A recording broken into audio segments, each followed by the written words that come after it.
Здравствуйте, меня зовут Годинова Оливия. Сегодня я вам расскажу про волшебную бумагу. На Новый год моя сестра Одесса Инна сделала такое красивое украшение на окно по мотивам сказки Гофу. Нашел кунчик. Мы с бабушкой повесили гирлянды и слушали музыку Петра Чайковского. Я очень удивилась, что из обычной бумаги можно сделать такую красоту. Я захотела бы больше узнать о волшебной бумаге. Когда не было бумаги, люди рисовали на скалах и на бересте. Первую бумагу сделали в Китае. Из папируса. Папирус – это гигантская трава. Она растет на болоте и достигает длины 5 метров.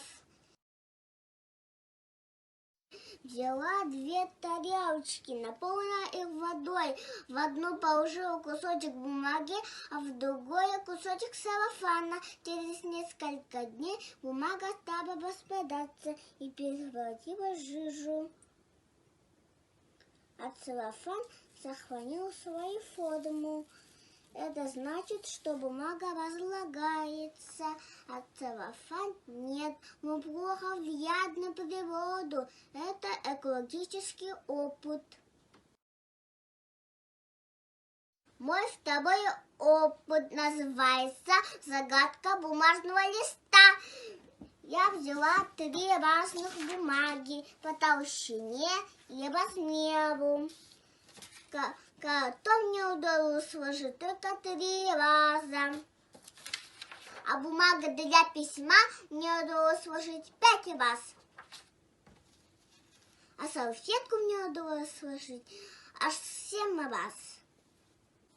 Ни один лист бумаги невозможно сложить пополам более 7 раз.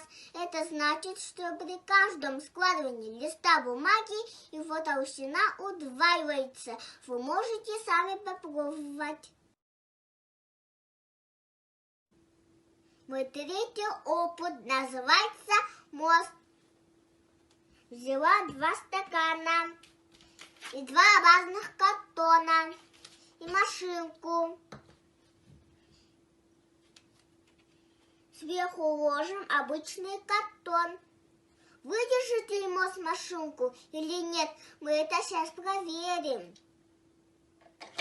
Не выдержала. Картон сгибается под весом машины.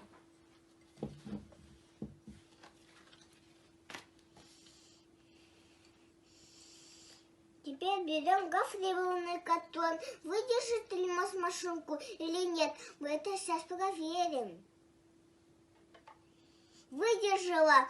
Это происходит, потому что гофрированный картон имеет жесткие ребра. Из него можно сделать игрушечные домики, мебель и использовать как строительный материал.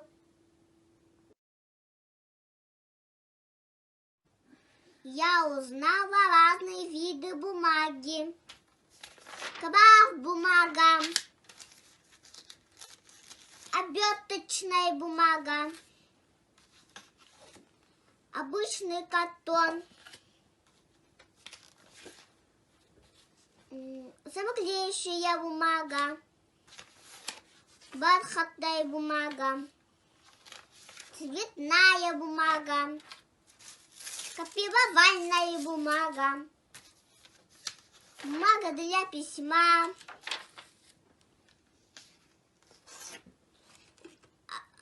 гофрированный картон. Бумага может отличаться толщиной, размером. Я еще узнала свойства бумаги. Например, бумага для письма должна быть белой, гладкой и не должна просвечивать. Ее делать из ели. Бумага может держать форму, и можно сделать такой кулечек для орешек и для покорма. Бумага может впитывать воду и разлагаться.